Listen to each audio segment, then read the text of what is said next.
Film Club. But the bottle said only ring the number if you had an erection for more than 3.5. So I was okay. Thank you very much for joining us in this episode of Film Club. I'm one, your host, Andy Harrison. To my right, as always, it's the flaccid Andy Dalton. Andy, every single week in Film Club, we invite these lovely people at home along to watch a film with us. We dive into some of cinema's best. We come back here, we talk it out. This week, we're taking a look at Unbreakable, which I keep going to say is Unforgiven. Unforgiven is a different film. Which we did a long time ago, actually, and it's wonderful. I think there's another one called Unsomething. But yeah, we did Unbreakable. Unbreakable from M. Night Shyamalan. Mm-hmm. Which, when was the last time you watched an M. Night Shyamalan film? Probably I watched Signs not long ago. Oh, really? It's just one of those films that we went back to. Was like, what's a really creepy film from the youth? And I was like, you know what? I always remember Signs. That there was a couple of the horrible scenes that built it up really well. And to be fair, they did. Like, as much as you can say shit about M. Night Shyamalan, I watched it. I was like, actually, yeah, I remember that being quite good. And it was quite good. Signs is like his good period, isn't it? I remember watching like Signs, then I think then the Village and The Happening, and then Last Airbender. Do we dare fucking? Well, even I haven't seen Last Airbender, but fucking talk about The Happening. Hands down, the worst equivalent of a AAA game film in Hollywood. A blockbuster. The worst blockbuster I've ever seen. And even if it's like made of a small thing we got like big same. Oh, I fucking hate that. But anyway, point is, what? Unbreakable. No. So we haven't done M. Night Shyamalan, watched or focused attention on M. Night Shyamalan before because he's so inconsistent. Anyway, so I remember watching a couple of years ago, a few months ago, I was around my mate's house. And I ended up watching Split, which is the film that is after this one's the sequel to this. Hang on, so you've seen Split before this? Yeah. Okay. And I came in Split and everyone said, oh, it's great, but then I was like, I don't know, it's M. Night Shyamalan. And Split was like, to me, I thought it was fantastic. Anyway, so watching this is interesting because I was like, And obviously Glass is coming out very, very soon. If not, it's out now by the time this posts. I think it's the day after. So it's interesting to see this because this was never intended as a trilogy, or like as much as they want to go back and say, yeah, this was always written as the beginning of a trilogy. It wasn't.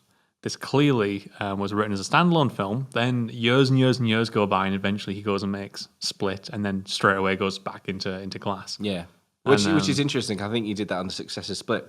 And if you go back on Unbreakable, when was Unbreakable out? 2000. You could tell it's quite old with like the whole thing of the film. Yeah. Just to dumb it down. Sorry, just to break it down. It's about Bruce Willis, who's a common dad, and he's he finds that he going through life, and he finds what's his name, Eugene, who's this guy who's got this fractured body, and he's like, look, I've seen you, and you survived this train crash. You're the only person there unscathed, sort of thing. I reckon you're a superhero. You're unbreakable, essentially, and it's about this kind of realization that he's like testing his strength and his ability to withstand damage. It's a big ask, I think, because everybody takes it quite well. This idea that you've got these powers, which we haven't fully tested. We think you have these powers, therefore you're a superhero. And okay, Bruce Willis rejects that at first, but he doesn't outwardly reject it on a ridiculous notion. And no one else does. It's all a little bit too underhand. It's all a little bit too played down. Because it's a very silly thing to go, you can do this, you have the ability to take a really good hit. That's all Mr. Glass knows about him at that point. Yeah. That you have the ability to take a really good hit, therefore you're a superhero. Plus you're a security guard, therefore superhero. Yeah. That's a big ask. Jump. Yeah. I think that was the thing that really pushed me in this film a little bit in terms of my my buying into it. The rest of the film up to that point had done a really good job of engaging me, and Would you say so? Well, I'd say it did a 50-50 job. Okay. Because this is it's a very, very nicely put together film. What do you mean? The cinematography is beautiful. Okay. I'll tell you what, the camera work's amazing. Yep. There's a really good. I just want to point out whilst I remember. There's a really good scene where he's talking to Eugene at Glass inside the building, and he's got a shot of the chandelier with them two down there, and obviously Glass is the name of the guy. And I just love little snippets like that, or when he's looking in the glass, or when he's being born and it's looking through the mirror, the glass. Yep, just exactly. Great scenes like that. Great and I love some of the stuff where it's the opening and he's hitting on that girl. It's not the opening; it's the second bit, but it's our the first camera scene with work Bruce through the Willis. seats. Yeah, it keeps going back and forth. Yeah, I like that. Really nicely shot film. I like the audio design. I love the color work in this film. And then you get this horrible mismatched pacing. Oh, I'm so glad you. Where I'm so glad you said pacing. It's like, I mean, it's weird because last week we came off of Elephant Man. Elephant Man, where we were talking about how wonderful the pacing in that film is, and then you get to this mess of a film Yeah. where some scenes will just kind of end because they're done with them. I'm coming into this film club episode and I'm thinking, I don't know how I feel about Unbreakable. It's a meh film for me. And unfortunately, the killer was pacing. And I just remember there's parts of this film where I was like almost getting bored of watching it. And it's a shame because I was really actually quite looking forward to this, especially seeing after seeing how good Split was. And I've heard a lot of people say really good things. But I'm not saying it's a bad film. I'm just thinking it's meh. Yeah. Because I'm going through and I'm just like, it's not engaging me. Hence why I was questioning you about the engagement before. Technically, yeah, I agree. But in terms of like plot and narrative, not necessarily narrative, but the pacing, of the said narrative, that fucked me up. It fucked me up to the point where towards the end I wasn't as engaged and I didn't really have that experience where everything's going down. I was just like, and then you have that ending that just ends. And I'm just like, come on. Yeah. Well, that's what I meant by... it'd be nice if there was like more substance to it. There was more like build up. There was more like realization. All these events might come down and like maybe, I don't know, if you go into a superhero film, why don't you have this kind of plot that he ends up doing something with his superpower? All he does is he just goes and finds out. It's like, I had a similar villain. I had a similar thought process you did. Like right at the end when he's giving him like this reveal of like, oh, it's time we shake hands, knowing that he's going to have this flash of all this information. At that point, I was kind of expecting him to be like, yeah, like I'm going to go report you to the authorities. And Mr. Glasgow, well, if you do that, you'll never find out where your wife is. And like it to become suddenly he is the supervillain. But then, to the film's credit, I don't give it a lot of credit, but to the film's credit, that would be a tacky cop out to go full supervillain because that's not what this is about. I understand that. This is the ultimate grounded superhero film. Do you know what I mean? But I just didn't like the ending when he's going about the titles. Oh, so and so did this and so and so did that. Fuck off. The ending's garbage. The fact that he just reveals that he's this mastermindy villain, and then lets him go to the police, and then lets himself get arrested, and the film just gives up. The film completely just gives up, and this is right after Bruce Willis has done his first like superhero gig, and in that first superhero gig, first one. In that first superhero gig, he goes and saves the family of a guy. The guy that was murdered. I like that bit though. But he chooses to go and do that after standing in Grand Central Station and ignoring so many people. Yep. Someone's going to get robbed. Someone's going to get a bottle smashed over their head and maybe seriously injured. Someone's about to get raped. And he's like, none of this. None of this is good enough for Mr. Unbreakable. I'm going to wait to find out who has already killed somebody. You should wear like a red spandex with a U logo there. And Natalie had serious problems with his costume. She hated the anorak. I don't mind the anorak. That goes back down to the fact that he's grounded. I quite like that. Because it's down to the fact he's grounded. It's just like a normal person. Bruce Willis, I think, did a great job. Strong performance from him. So you said it's to me it's nothing special, but it's also grounded. He's not given a lot to work with, but he does. And it's just like you see a lot of Bruce Willis films, and he's just like out there, and he's all like kind of a bit more cliche and stuff like that, and he's a bit like this, and then he comes in this, he's like really subdued, similar to his Sixth Sense performance. He's like quite grounded. He's like just going through the film. What is M. Night Shyamalan's problem with creepy little children who look like they're about to die? Bless him. He's off. I was thinking, what's he off? He's off a film. I can't remember what it's. He's off Gladiator. He's a kid in Gladiator. Oh, is he? And that's why I recognise him because he goes, die, kill him like this. Anyway, and Samuel L. Jackson, I think, does a really good performance because I had my infamous old colleague at work that gave me that letter. Old colleague, sorry, at my old work. He's going to kill me if I hear that, if he sees it. Are you calling him old? No.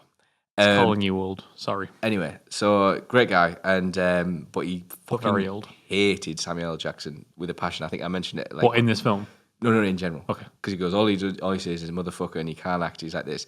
I think he does a decent job. I'm not going to lie. He does his job well. Again, he's not given much to go with, but it's a very non-Samuel L. Jackson performance. And then there is that weird, just bizarre pacing problem where he just turns up at a comic book shop once and pretends to be comatose for no reason.